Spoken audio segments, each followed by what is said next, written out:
पाकिस्तान और दुनिया भर में लाखों देखने और सुनने वालों को अरशद शरीफ का सलाम। नाज़रीन, आज वफाकी काबीना ने फैसला किया है कि बिलावल भुट्टो जरदारी और चीफ मिनिस्टर सिंध इनके नाम ECL से निकालने का फैसला फ़िलहाल मौखर कर दिया जाए। उसकी वजूहात क्या हैं वो भी चंद बताई गई। साथ साथ कुछ वज़ीर आज़म हाउस का बिल, इस पर भी एक ऑडिट बिठा दिया गया है और वफाकी वज़ीर इत्तलात ने कहा कि जी जब वज़ीर आज़म साहब वहाँ पर रहते नहीं तो ये बिल इतना ज़्यादा किस वजह से आ गया।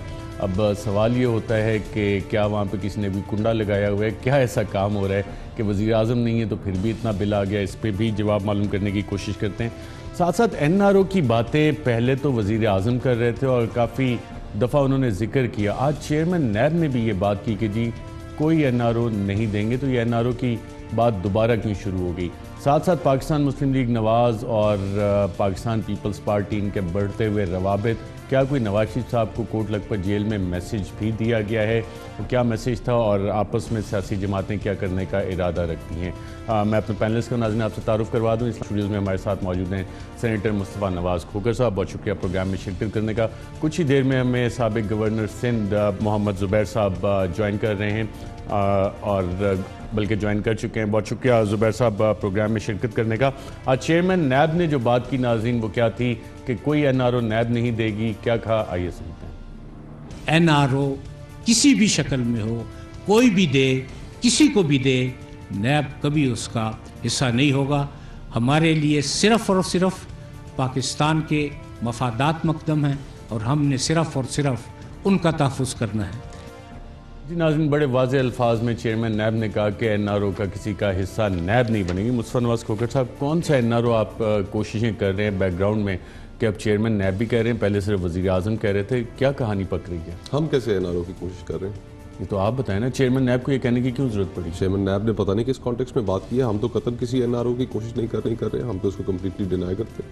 अच्छा, आप कम्प्लीटली डिनाई करते हैं। ज़ुबैर साहब, आपकी जमात को NRO मांगने की कोशिश कर रही है। पहले वज़ीर आज़म कहते थे, पूरी तहरीक इंसाफ कह रही थी और अब चेयरमैन नैब ने भी कह दिया कि जी किसी NRO का हिस्सा नहीं बनेंगे। पीपल्स पार्टी मुस्तफ़ा नवाज़ खोखर साहब कह रहे हैं कि वो कोशिश नहीं कर रहे, तो आप लोग कोशिशें कर रहे हैं। अरशद, पहले तो मैं एक चीज़ बताना चाहता हूँ कि मैं इस वक्त सख्त मुश्किल में हूँ क्योंकि हमारे घर खाना नहीं बन सका, अभी तक गैस नहीं आ रही। तो मैं तो शुक्रिया अदा करना चाहता हूँ हुकूमत वक्त का कि जिनकी वजह से ये सिचुएशन है। ये मैं वाक़तन फैक्ट बता रहा हूँ। आपके लोगों ने, आपने कहा ना कि वो ज्वाइन करेंगे, क्योंकि मैंने बड़ी कोशिश की कि जल्दी से पक जाए, लेकिन हालत इतनी ख़राब है कि चूल्हा ही नहीं जल रहा गैस की वजह से। तो एक तो पहले तो शुक्रिया PTI का और उन कुव्वतों का जो उनको लेके आए हैं। और दूसरी बात ये है कि की आवाम का यकीनन शुक्रिया अदा करें, वोट लेके आए हैं और मेजॉरिटी हासिल किया पाकिस्तान तहरीक इंसाफ ने। अब आप ये से जो भी, मैंने तो कुछ भी नहीं कहा था। अवाम ने जितने वोट दिए थे उतने काउंट मेरे ख्याल है थोड़े से मुख्तलिफ हुए थे। तो जहाँ तक NRO का, मेरे ख्याल है नैब चीफ प्राइम मिनिस्टर और हुकूमती वज़रा की तरफ इशारा कर रहे थे, बिकॉज NRO की आवाज़ें सिर्फ उनकी तरफ से आ रही थी। सो ऑपोजिशन में तो किसी ने नहीं कहा था कि हम NRO मांग रहे हैं या हम बात कर रहे हैं। तो बड़ा क्लियर है कि नैब चीफ का इशारा प्राइम मिनिस्टर की तरफ था और मुराद अली शाह की तरफ था और मेरा ख्याल है फवाद चौधरी की तरफ था, और कि NRO का वो बार बार कहते थे कि हम नहीं देंगे। तो उन्हीं को उन्होंने रिस्पॉन्ड किया। मुराद अली शाह साहब का जिक्र बीच में आपने क्यों किया? मुराद अली शाह ने फ्लोर ऑफ द हाउस पर ये खड़े होकर कहा कि 7 मेंबर्स हैं, आई थिंक PMLN के, वो PTI के मुराद सईद मेंबर्स हैं जिन्होंने, मुराद सईद, सॉरी सो सॉरी मुराद सईद साहब ने, आई एम सॉरी। अच्छा, वो तो अपनी वजारत के हवाले से बता रहे थे कि उन्हें अप्रोच किया गया, क्योंकि उनका हमारे प्रोग्राम में आए थे, बताया कि मैंने अपनी मिनिस्ट्री में आइडेंटिफाई किए हैं कुछ करप्शन के केसेस और उस हवाले से लोगों ने अप्रोच भी किया था और बाकायदा उन्होंने कहा कि उस वक्त जिस वक्त उन्होंने ये तकरीर की पार्लियामेंट में वो शख्सियत मौजूद भी थी जिन्होंने उनसे रिक्वेस्ट करवाई थी डिफरेंट चैनल से। मेरा ख्याल है मैं तो इसको बिल्कुल क्लियरली कहूँगा कि झूठ बोलते हैं, बिकॉज सच वो होता है जो कि खुल के बात की जाए, सच छुपाया नहीं जाता। तो अगर आप सच्चे हैं तो आप खुल के बताएं कि ये 7 लोग हैं। और ये तो बड़ा सीरियस इशू है, क्योंकि आप ये देखें ना अरशद के वो लोग जिन्होंने गलत काम किए और अब वो अप्रोच कर रहे हैं मिनिस्टर साहिबान को या प्राइम मिनिस्टर को और बार बार कह रहे हैं कि हमें एनआर होते हैं। तो एक तो पहले गलत काम किए, उसके बाद वो एनआरओ मांग रहे हैं, तो उनको तो एक्सपोज होना बिल्कुल ज़रूरी है।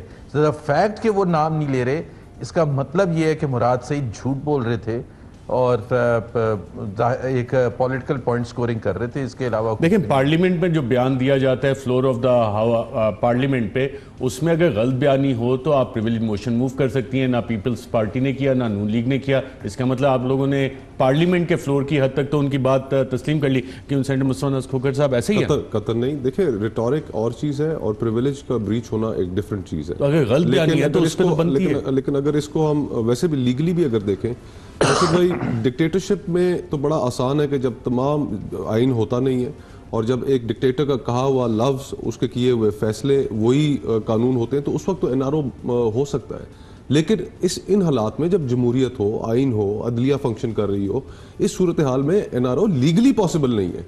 और उनसे कितनी दफ़ा हम कह चुके हैं, ऑपोजिशन कह चुकी है कि जनाब आप बताइए, उन लोगों का नाम लीजिए जिन्होंने कहा है कि आपसे वो एनआरओ ले रहे हैं और आप जिनके बारे में इशारा कर रहे हैं, पब्लिकली उनके नाम लेके आए, शेम देम। लेकिन वो फिर उस बात से भी भाग जाते हैं, उस बात से भी यू टर्न ले लेते हैं। तो ये सिर्फ एक पॉलिटिकल रिटोरिक है, उसके अलावा कुछ भी नहीं है। जहां तक ऑपोजिशन का ताल्लुक है, हम ये जरूर कहते हैं कि जो एहतसाब हो रहा है वो एक सिलेक्टिव अकाउंटेबिलिटी है। सिर्फ हम नहीं कह रहे, हम तो चले पॉलिटिकली बायस्ड हो सकते हैं, लेकिन न्यूट्रल लोग, इंडिपेंडेंट लोग अखबारात में दारिये लिखे जा रहे हैं कि ये कैसा एहतसाब है कि जिस एहतसाब के शिकंजे से हुकूमती वज़रा, चाहे वो परवेज़ खटक साहब हो, चाहे वो अलीम खान साहब हो, चाहे वो वज़ीर आला खैबर पख्तूनख्वा हो, वज़ीर आज़म खुद हो, कि वो खुद तो उसके शिकंजे में आते नहीं, लेकिन अलीम खान साहब ने भी कहा है कि जनाब अपोजिशन के लिए तैयार है। 2015 से चल रहा है उनका मुकदमा और अभी तक नैब कुछ कर ही नहीं सक रही, तो आखिर ऐसी कौन सी चीज़, वो भी तो यही बात कर रहे हैं। तो फिर हम तो ये सवाल पूछने पे हक बजाने पे कि अगर इंक्वायरी और इन्वेस्टिगेशन, सुन ले अलीम खान साहब, आपने उनका क्योंकि जिक्र, अलीम खान साहब नाज़रीन इस हवाले से क्या कहते हैं, आइए। अगर अलीम खान कसूरवार है तो फिर नैब को डिक्लेयर करना चाहिए। मेरे खिलाफ 2015 से इंक्वायरी चल रही है, अब भाई 2019 आ गया। ऐसा कौन सा मैंने तीर मारा है कि 4 साल में मेरे खिलाफ इंक्वायरी नहीं पता लग सकी कि क्या इंक्वायरी थी और क्या मैंने, तो अगर मैंने बेज़ाब्तगी की है, अगर मैंने करप्शन की है, तो फिर मुझे मुस्ताफ़ी होना चाहिए और मुझे माजरत करनी चाहिए और मेरे खिलाफ कार्रवाई होनी चाहिए। 2015 से लेके 2019 आ गया, तो ऐसी कौन सी चीज़ है जो अभी तक खोज ही नहीं लगाई जा सकी। वज़ीर आज़म के ख़िलाफ़ इसलिए चलाई जा रही है कि जनाब बाकी सारों को बैलेंस करते हुए हमने तो वज़ीर आज़म के ख़िलाफ़ भी इंक्वायरी शुरू की है। तो भाई किस बात की इंक्वायरी कर रहे हैं आप? जी ज़ुबैर साहब, आपने सुना, हुक्मरान जमात भी नैब से नाला नज़र आ रही है, कह रहे हैं कि नाब हम भी फंसे हुए हैं उस हवाले से। तो इसका मतलब तो अक्रॉस द बोर्ड अकाउंटेबिलिटी हो रही है, तो क्यों फिर ये आ रहा है कि जी सिलेक्टिव अकाउंटेबिलिटी हो रही है? मेरा ख्याल है ऑन अ सीरियस नोट जो नैब को करना चाहिए, नैब के चेयरमैन को, वो बहुत तकरीरें करते हैं और नैब का दिफा करते हैं। अब रोज़ टीवी प्रोग्राम्स में लोग कंसर्न एक्सप्रेस करते हैं, हम खुद करते हैं कि नैब जो है फेयर ट्रायल नहीं कर रहा, फेयर इन्वेस्टिगेशन नहीं कर रहा, स्टैंडर्ड्स डिफरेंट हैं डिफरेंट पॉलिटिकल पार्टीज़ के लिए। तो नैब के चेयरमैन को चाहिए कि वो तमाम लोग जिनके बारे में मिसाल के तौर पर अपोजिशन शिकायत कर रही है या वो कंसर्न्स एक्सप्रेस कर रही है कि जी बाबर अवान के ख़िलाफ़ एक रेफरेंस है और वो जेल में नहीं है और शहबाज शरीफ साहब को जेल में डाल दिया जाता है बग़ैर रेफरेंस के और इन्वेस्टिगेशन स्टेज पर। तो इनको चाहिए कि अलीम खान के ख़िलाफ़ आपने 4 साल से जो मुकदमा शुरू किया था इन्वेस्टिगेशन, उसका क्या स्टेज है। आई थिंक ये सबसे ज़्यादा इम्पॉर्टेंट है। फेयर अकाउंटेबिलिटी के लिए लोगों की समझ बूझ में इजाफा करना ये नैब का काम है। जब तक वो नहीं करेंगे, वो ये जो बड़ी बड़ी तकरीरें और बड़े बड़े नारे नैब के चेयरमैन लगाते हैं कि जी हम किसी से दबने वाले नहीं, किसी से, एक क्लियर कट अपनी पोजीशन बताएं ताकि हमारे शकूक व शुबहात भी दूर हो। और दूसरी चीज ये है कि बिल्कुल अलीम खान का क्वेश्चन सही है कि जी 4 साल से चल रहा है, जवाब दें कि क्यों 4 साल से चल रहा है और क्लोज क्यों नहीं हुआ या आगे क्यों नहीं किया। मतलब आइदर वे हुकूमत की तरफ से ये सवाल आ रहा है। वफाकी वजीर इत्तलात फवाद चौधरी साहब ने हमें ज्वाइन किया है, बहुत शुक्रिया फवाद चौधरी साहब हमें ज्वाइन करने का। इससे पहले कि मैं आपसे सवाल पूछूं, चेयरमैन ने आज कुछ हवाला दिया, गालिबन आपका हवाला दे रहे थे, जो आपने बात की थी, क्या कहा था, ये सुनते हैं। नैब ने वज़ीर आज़म साहब की तौहीन कर दी है।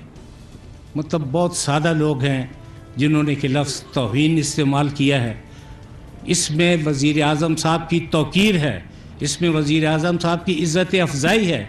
इससे ये बात ज़ाहिर हुई है कि पाकिस्तान में रूल ऑफ लॉ है, पाकिस्तान में आइन की हुकूमत है, पाकिस्तान में कानून की हुकूमत है। अगर कायद हज़ब इख्तिलाफ नैब की प्रोसीडिंग्स को फेस कर सकता है तो इस तरह का कोई इस्तेहकाक प्राइम मिनिस्टर ऑफ पाकिस्तान को नहीं है कि वो नैब की कार्रवाई का सामना न करे। इसलिए ये तौहीन नहीं है, ये तो उनकी इज़्ज़त में कई गुना से इजाफा हुआ है। जी फवाद चौधरी साहब, आपने सुना चेयरमैन नैब को, वो कह रहे हैं जो आपने बात की थी कि वज़ीर आज़म की तौहीन है, वो कहें तो इससे तो उनकी तौकीर, उनकी इज़्ज़त में इजाफा हुआ है। देखिए अरशद साहब, मेरा चेयरमैन नैब साहब जो है वो मेरे बड़े मोहतरम है और मेरा बड़ा एहतराम है, उनके ज़ाती हवाले से भी बड़ा एहतराम है, लेकिन मैं उनकी बात से बिल्कुल इत्तफाक नहीं करता। देखिए वज़ीर आज़म पाकिस्तान के ऊपर 1.5-2 साल से एक केस बनाया हुआ है कि जी वो 27 लाख रुपए का उन्होंने हेलीकॉप्टर इस्तेमाल किया, और वो इस तरह इस्तेमाल किया कि जब वो खैबर पख्तूनख्वा हुकूमत के प्रोजेक्ट्स थे, खैबर पख्तूनख्वा हुकूमत ने उन्हें हेलीकॉप्टर भेजा कि जनाब आप मेहरबानी करके हमारे आके इन पावर प्रोजेक्ट्स का इफ्तिताह करें। वो गए, उन्होंने जाके वहाँ पे इफ्तिताह कर दिया और यहाँ पे नैब ने उनको केस बना दिया। ये इमरान खान का इस सारे मामले को 1.5 साल से अगर आप रख के बैठेंगे, उसमें क्या इज्जत है पाकिस्तान की? मुझे तो कोई समझ नहीं आता। मुझे तो ये लगता है इसमें ना सिर्फ पाकिस्तान की इंसल्ट है, इसमें इनके अपने निज़ाम की इंसल्ट है, बल्कि इसमें नैब की अपनी जो है वो इंसल्ट है कि आप 27 लाख रुपए का केस कंक्लूड नहीं कर सकते। आपने इससे फिर होता क्या है? होता ये है कि हमारे जो मीडिया पे दोस्त हैं उनको जब वो जरदारी, नवाज शरीफ, जिनके अरबों रुपए के करप्शन के जेन्युइन केसेस हैं, वो साथ के इमरान खान का भी शुरू कर देते हैं कि देखें जी इमरान खान को भी तो नैब को मतलूब है। इससे एक मेरी नज़र में एक इंसल्टिंग एटीट्यूड आ जाता है और ये लगता है कि आप इमरान खान भी इन सारे डाकुओं के साथ जनाब वो भी तो नैब की इन्वेस्टिगेशन का सामना कर रहे हैं। तो मेरे नज़र में ये जो नैब के चेयरमैन का जो तोज़ी है वो दुरुस्त नहीं है और इसको फौरी तौर पर उनको ख़त्म करना चाहिए। फवाद साहब, एक मसला भी आते ही जुबैर साहब ने बताया, वो कह रहे थे वो आज खाना नहीं खा सके, गैस नहीं आ रही। देखें जी, गैस तो खैर जुबैर साहब को चाहिए शाहिद खाकान अब्बासी साहब का गिरबान पकड़े, क्योंकि जब 2013 में शाहिद खाकान अब्बासी साहब जो है वो वजीर नहीं बने थे और to be fair with Peoples Party की हुकूमत ने बहुत सारे काम खराब किए थे, लेकिन गैस के ऊपर 1 रुपए का भी कर्जा नहीं था। जब माशाल्लाह PMLN की हुकूमत और शाहिद खाकान अब्बासी साहब वजारत से हटे हैं, 157 रुपए का कर्जा छोड़ के गए हैं और 50 अरब रुपए की जो चोरी है हर साल अब हमें गैस में उसका सामना करना पड़ रहा है। तो मेरे ख्याल में जुबैर साहब की बात बिल्कुल ठीक है, ये यहाँ प्रोग्राम से जाएं और शायद खाकान अब्बासी साहब को फोन करें, उन्हें पूछें कि जी मैं इसका जवाब दे, मैं फवाद चौधरी साहब का, लेकिन एक यहाँ पे सवाल जरूर पैदा होता है कि अगर ये सारा उनका कसूर था तो आपने जो 2 MPs हैं जो सुई गैस के, उनको आपने क्यों निकाला? उनकी भी तो आप नाअहली कुछ सामने आई जिसकी वजह से आपने उन्हें नौकरी से निकाला ना? जी आप वो बता दें क्यों निकाला?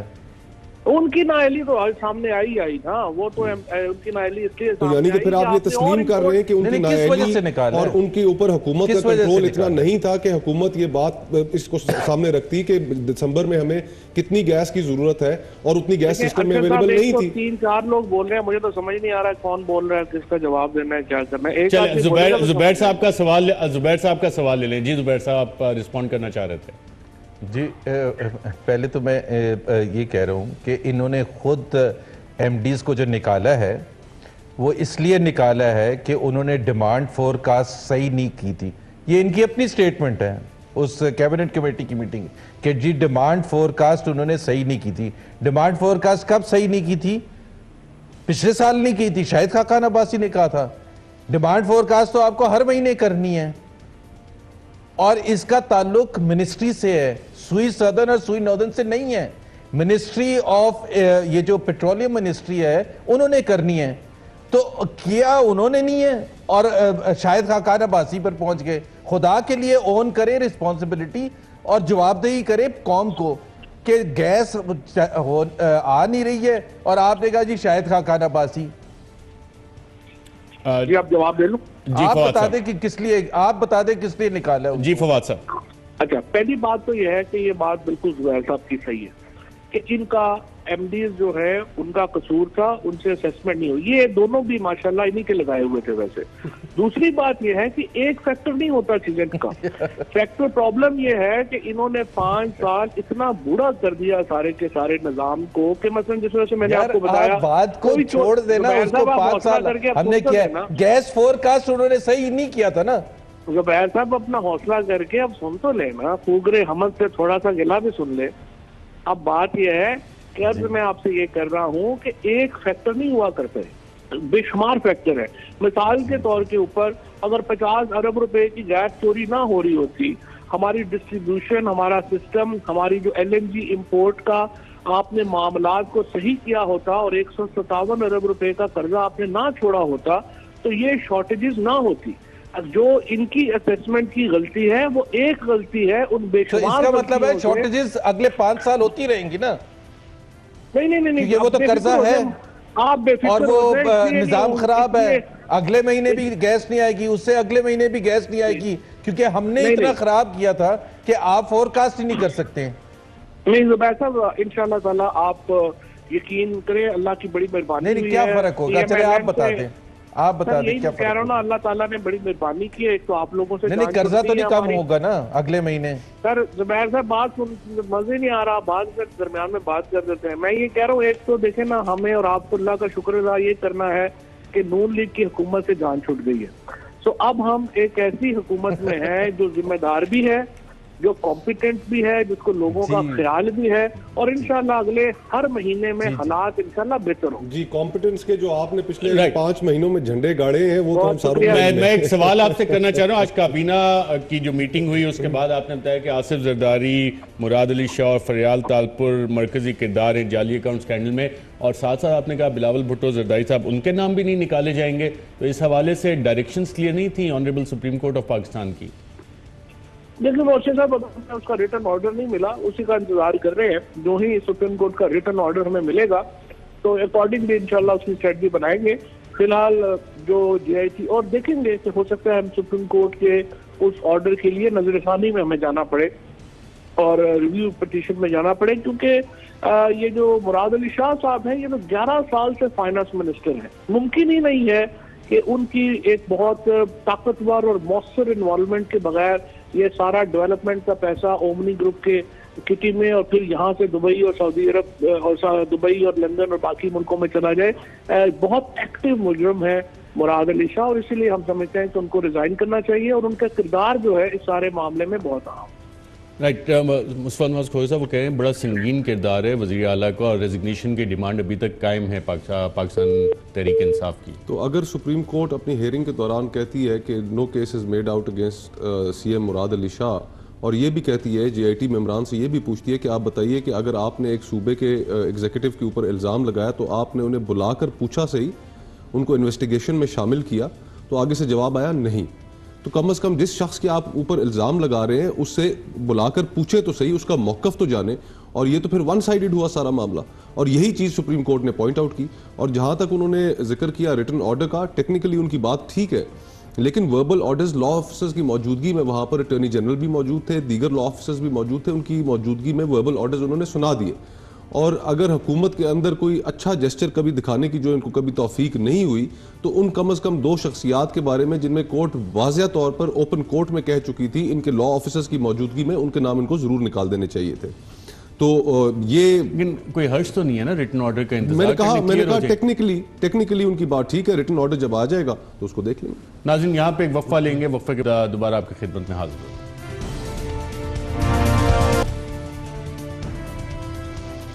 वेलकम बैक नाज़रीन। पाकिस्तान तहरीक इंसाफ ने यह भी फैसला किया कि साबिक सदर आसिफ जरदारी साहब के खिलाफ अब वो सुप्रीम कोर्ट में जाएंगे और इलेक्शन कमीशन से गालिबन अपनी जो दरख्वास्त है, जो रेफरेंस फाइल करना था, वो विड्रॉ कर लिया गया।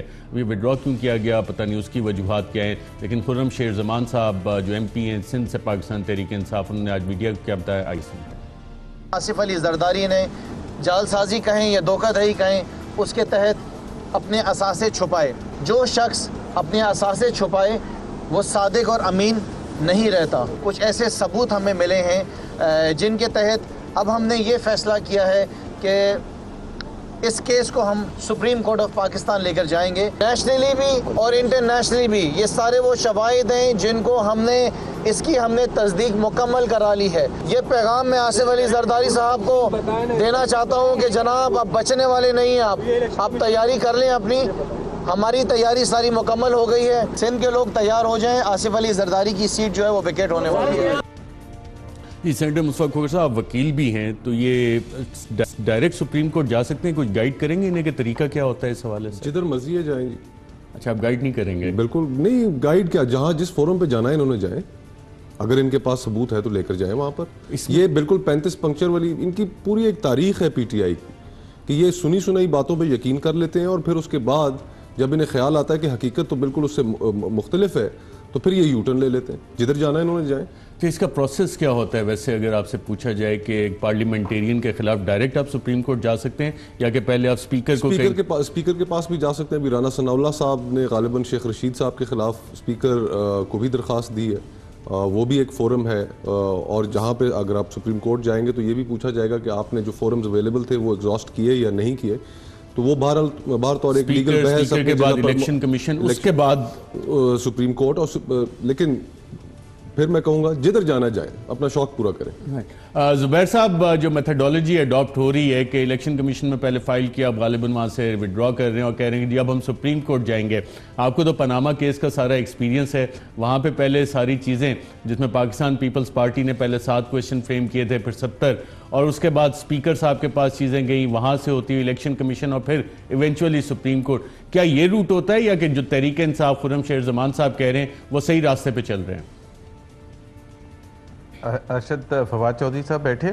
फवाद साहब चले गए, वो इस उम्मीद से चले गए कि शायद आपने खाना खा लिया होगा ब्रेक में।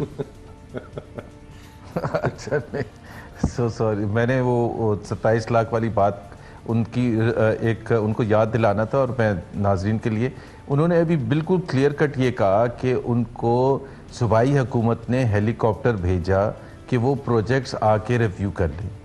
ना या तो दोनों का कसूर है। अब तो इसमें सिर्फ इमरान खान नहीं है, सूबाई वजीर आला के खिलाफ भी केस बनना चाहिए कि ये तो हमें बता दें कि वो किस हैसियत में उनको भेजा था। क्या किसी भी आम शख्स को भेजा जा सकता है?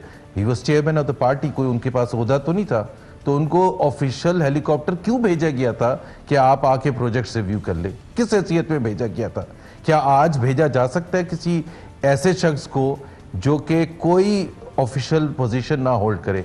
ये तो केस सिर्फ वजीर आजम के खिलाफ नहीं है, वजीर आला के खिलाफ भी सेम केस, बल्कि उनका ज्यादा कसूर है कि उन्होंने किस अथॉरिटी के तहत, और ये हमें दिखाया जाए कि कौन से कागजात थे जिसमें उन्होंने ये सारे अप्रूवल प्रोसेस किया था। बड़ा क्लियर कट केस है ये। फवाद चौधरी साहब अभी खुद कह के गए, डिग्री नहीं होती जब कानून की शिक कोई अप्लाई होती है तो उसमें ये नहीं होता कि 27 लाख है, ये 27 करोड़ है, ये 27 बिलियन है।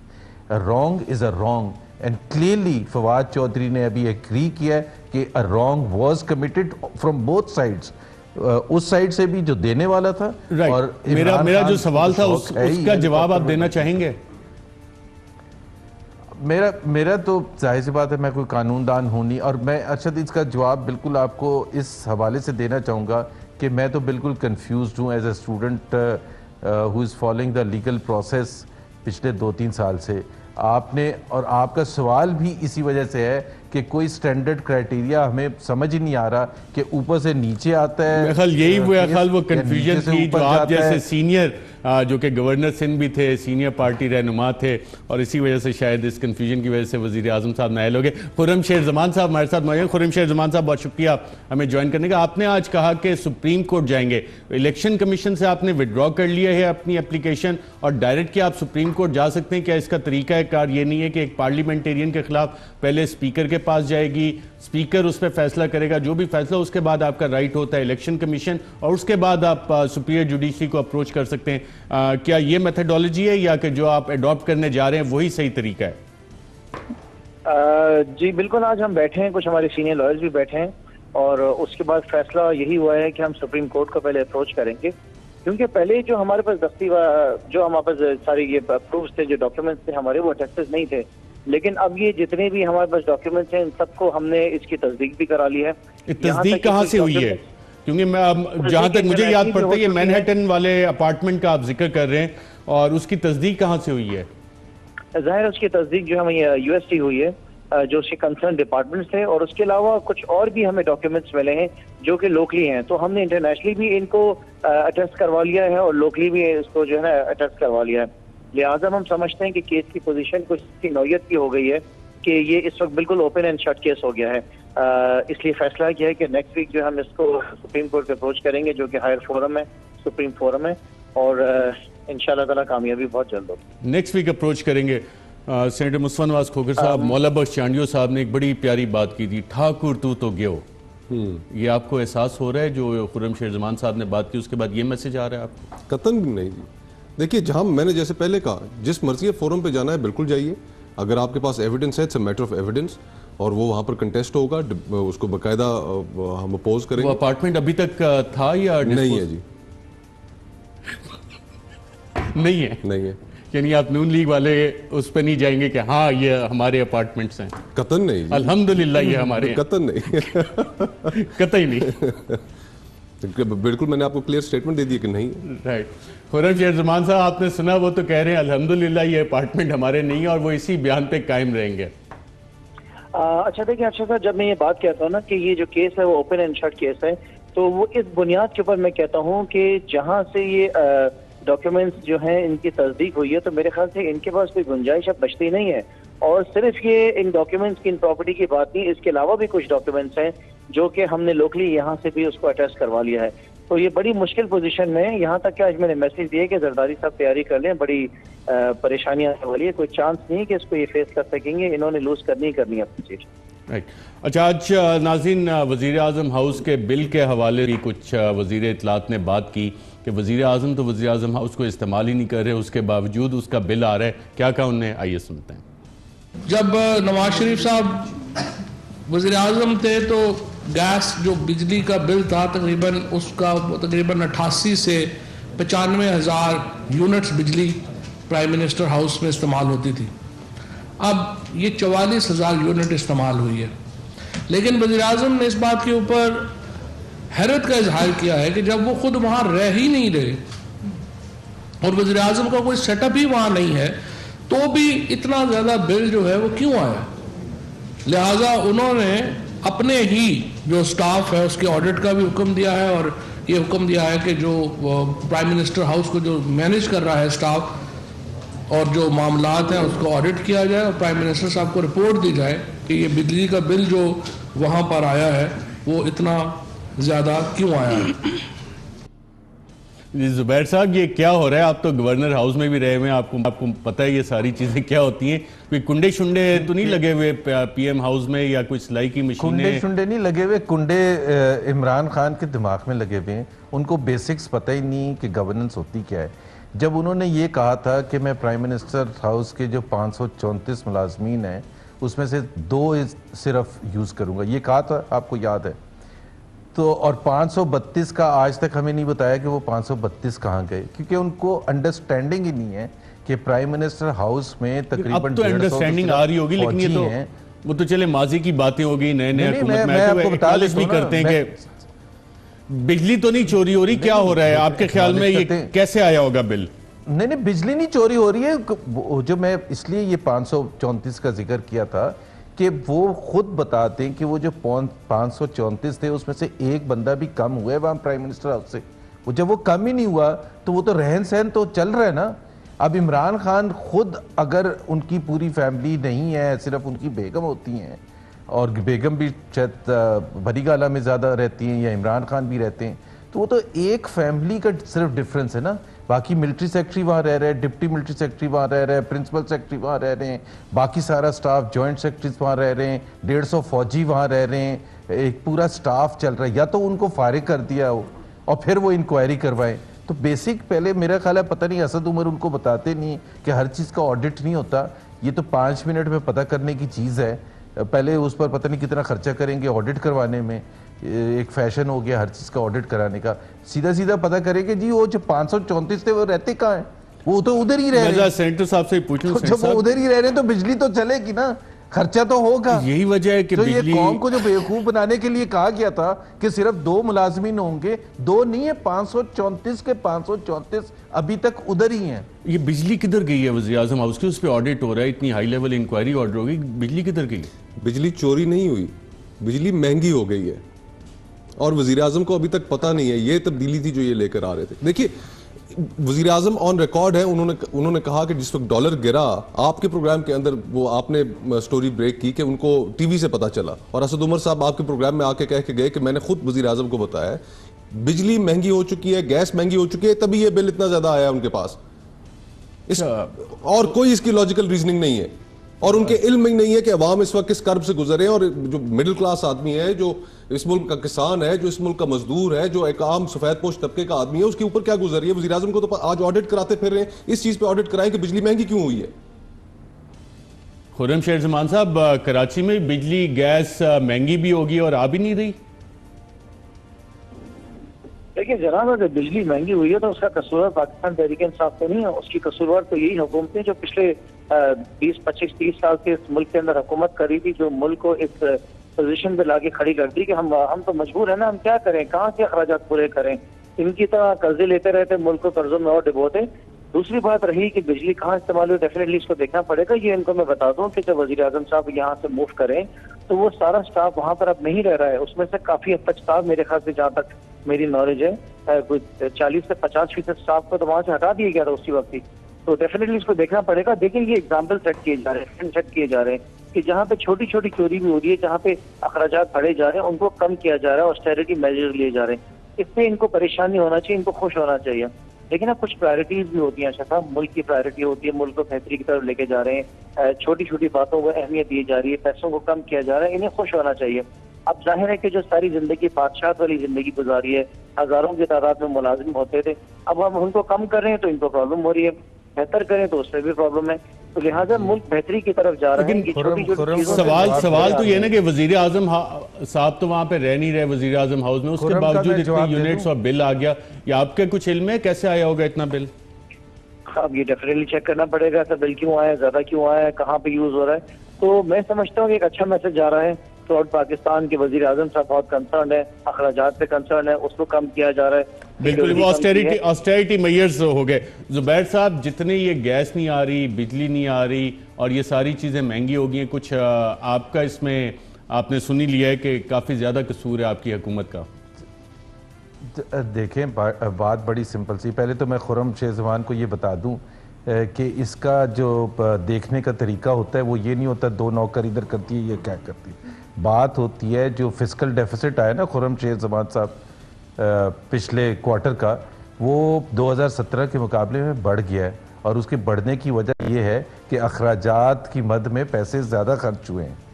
तो हम तो वो देखेंगे, हम वो नहीं देखेंगे कि उन्होंने चौकीदार को कहाँ भेज दिया या क्या कहाँ नहीं भेजा।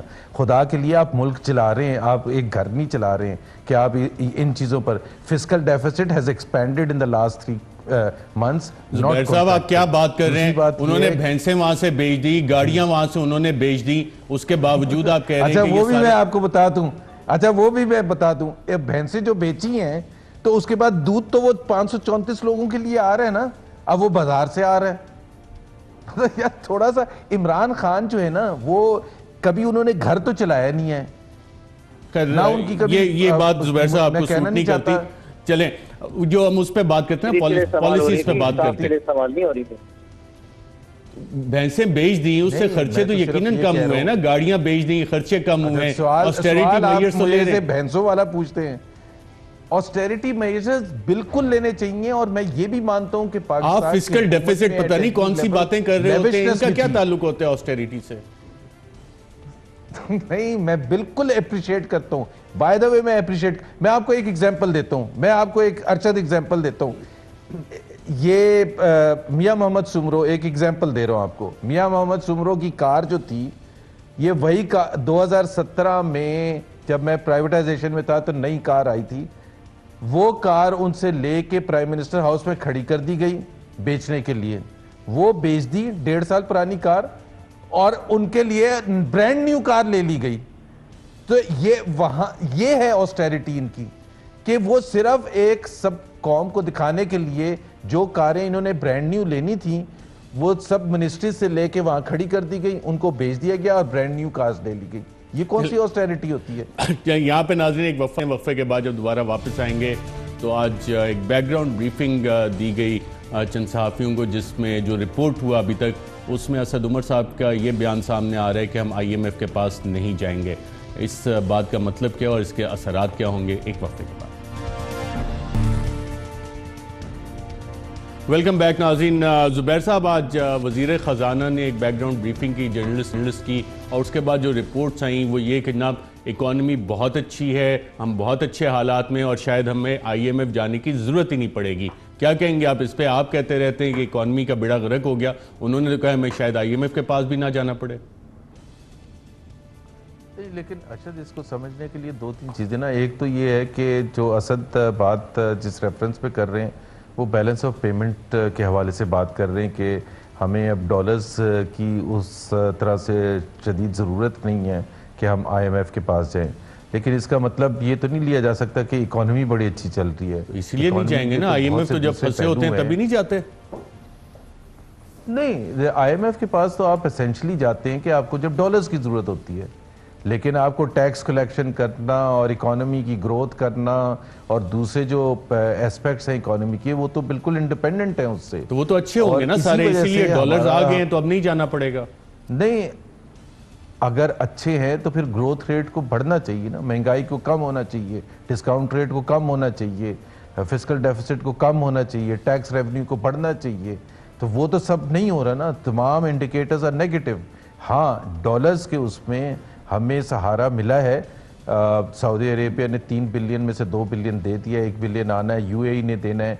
सो उस हद तक उन्होंने एड्रेस ज़रूर किया है। अब ये वज़ीर ख़जाना को ज़्यादा अच्छा पता होगा कि उनकी कितनी ज़रूरियात हैं और उसके लिए उनको IMF जाना है या नहीं जाना है। लेकिन मैं एक चीज़ मेरे नुक्ते नज़र से IMF वो फिर भी जाएंगे, क्योंकि IMF सिर्फ डॉलर का के हवाले से नहीं है के ख्याल में फिर भी IMF जाएंगे। स्ट्रक्चरल रिफॉर्म्स खोखा साहब, आप कह रहे हैं महंगाई हो गई, सारा कुछ ये हो गया, बर्बाद हो गया, IMF जाने की जरूरत नहीं। आपने ज़ुबैर साहब को पूछा, डॉलर्स ही डॉलर्स आ रहे हैं, बेल आउट भी मिल गए हमें, तो फिर ये सारी चीज़ें आप क्यों कह रहे हैं? देखिए, opposition for the sake of opposition, not at all. पहली चीज़ तो आई होप कि दिस स्टेटमेंट इज़ अनट्रू, क्योंकि अगर ये स्टेटमेंट ठीक है तो इसका कल फाइनेंशियल मार्केट्स में बड़ा इसका नेगेटिव इम्पैक्ट जाएगा। IMF के प्रोग्राम से सिर्फ आपकी अपनी मैशत को स्टेबिलिटी नहीं मिलेगी, आपकी क्रेडिबिलिटी भी इंटरनेशनल मार्केट्स में इंप्रूव होगी। आपने बॉन्ड्स लॉन्च करने हैं और बहुत सी चीज़ें हैं। तो वो अगर ये स्टेटमेंट उनकी सही है तो मेरे ख्याल से बहुत ही इमेच्योर स्टेटमेंट है, उनको बिल्कुल नहीं देनी चाहिए थी इस मौके पे कि जब आप उनके साथ निगोशिएट भी कर रहे हैं, अखबारात में टर्म्स भी आ रही हैं कि क्या टर्म्स आप निगोशिएट कर रहे हैं, और इस स्टेटमेंट से एक दफ़ा फिर मार्केट्स में बुरा असर जाएगा। आई होप कि ये स्टेटमेंट उनकी गलत हो, अगर नहीं है तो बहुत ही इमेच्योर है। जहाँ तक बेल आउट्स का ताल्लुक है तो अरशद भाई ये बात भी फिर खुल के करनी चाहिए कि जो बेल आउट्स हमें मिले हैं अपने दोस्त ममालिक की तरफ से, उनका बड़ा शुक्रिया, हमेशा वो पाकिस्तान का मुश्किल वक्त में साथ देते हैं। वो भी उन्हें क्लैरिफाई किया, लोन्स हैं जिसका इंटरेस्ट भी। लेकिन इस बात में भी क्लैरिटी होनी चाहिए कि ये लोन्स जो हमें मिले हैं दोस्त ममालिक की तरफ से, बरादर ममालिक की तरफ से, हमारी मिलिट्री के उनके साथ स्ट्रेटेजिक ताल्लुकात हैं, और ये उन ताल्लुकात की वजह से वो पाकिस्तान की डायर इकोनॉमिक सिचुएशन को देखते हुए वो पैसे लेकर आए हैं। इसमें इनका कोई कमाल नहीं है। हुकूमत का क्या कमाल है? अगर हुकूमत का कोई कमाल है तो वो बताए मुझे। मिलिट्री डिप्लोमेसी जनरल बाजवा की, उनको आप जनरल बाजवा की एग्जैक्टली पैसे वो लेकर आए। तो अब सवाल ये पैदा होता है कि जो आपके जिम्मे चीजें हैं, आपके जिम्मे चीजें, आप उनको कितना इफेक्टिवली मैनेज कर रहे हैं। इस वक्त जो हालात जो एक आम आदमी के लिए मुश्किल हुए सो हुए, क्या इस वक्त IMF, वर्ल्ड बैंक और दीगर फाइनेंशियल इंस्टीट्यूशंस वो ये नहीं कह रहे कि पाकिस्तान की ग्रोथ 2020 तक 3% से ऊपर नहीं जा सकेगी? और 3% से ऊपर ना जाने का जो मतलब है कि आपके यहां पर जो 1 करोड़ नौकरी का आपने ख्वाब दिखाया था वो कतन पूरा नहीं होगा। यहां पर लोग मजीद बेरोजगार होंगे। इन्फ्लेशन के बारे में तमाम फाइनेंशियल इंस्टीट्यूशंस कह रहे हैं कि वो 2020 तक डबल डिजिट्स में चली जाएगी, और अगर डबल डिजिट्स में जाएगी तो आज जो हालत है इस मुल्क के अवाम की, वो इससे दुगनी खराब होगी, तिगनी खराब होगी। तो ये तो इस मुल्क की फाइनेंशियल मैनेजमेंट का हाल है। स्टॉक मार्केट को आप देखें कि वो कहां थी, कहां पर पहुंच गई है, और अगर ये मौसूफ की स्टेटमेंट अगर ये सही हुई तो कल आप देखिएगा क्या होगा। ये अजीब तरीके से हुकूमत चला रहे, यानी कि कोई सिर पैर नहीं। अरशद, इसमें मैं मुस्तफा खोकर की बात से एग्री करूंगा। आई डोंट थिंक सो ये उन्होंने कहा होगा। मेरा अपना भी व्यू यही है कि उन्होंने ये नहीं कहा होगा कि जी हम IMF के पास नहीं जा रहे, कैटेगोरिकल स्टेटमेंट नहीं दे सकते। उन्होंने कहा एक बहुत कड़ी शर्तें हैं, उसके बगैर भी हम गुजारा कर सकते हैं। जुबैर भाई, ये मैंने भी सोशल मीडिया पे देखा है, ये खबर चल रही है उनके हवाले से। अब अल्लाह करे कि ये मुस्तनद ना हो, लेकिन अगर मुस्तनद हुई तो फिर तो इंसान अकल पे ये हाथ मार सकता है कि ये किस तरीके से इस मुल्क को चला रहे हैं। राइट, मोहम्मद जुबैर साहब और सेनेटर मुस्तफा नवाज खोखर साहब का प्रोग्राम में शिरकत का शुक्रिया। नाज़रीन, डॉक्टर शाहिद मसूद साहब, उन पे आज फर्द जुर्म आयद होनी थी ट्रायल कोर्ट में, जो कि उनके वकील ने अपोज की नहीं हुई। उनकी अपील फाइल हो चुकी है सुप्रीम कोर्ट ऑफ पाकिस्तान में, और जिस तरह से उन्हें पेश किया जा रहा है अदालत में हार्डन क्रिमिनल्स के साथ हथकड़ियाँ लगा के, उस पर बहुत से सवालात भी उठ रहे हैं। और ये एक ऐसा केस है जिसमें FIA के इन्वेस्टिगेटिंग ऑफिसर लिख के दे चुके हैं कि शाहिद मसूद ने शायद कोई फाइनेंशियल बेनिफिट नहीं लिया। सवाल ये है कि डॉक्टर शाहिद मसूद के साथ ये सब कुछ क्यों हो रहा है, कौन करवा रहा है और किस वजह से करवा रहा है। आज के प्रोग्राम में नाज़रीन इतना ही दीजिएगा। अल्लाह।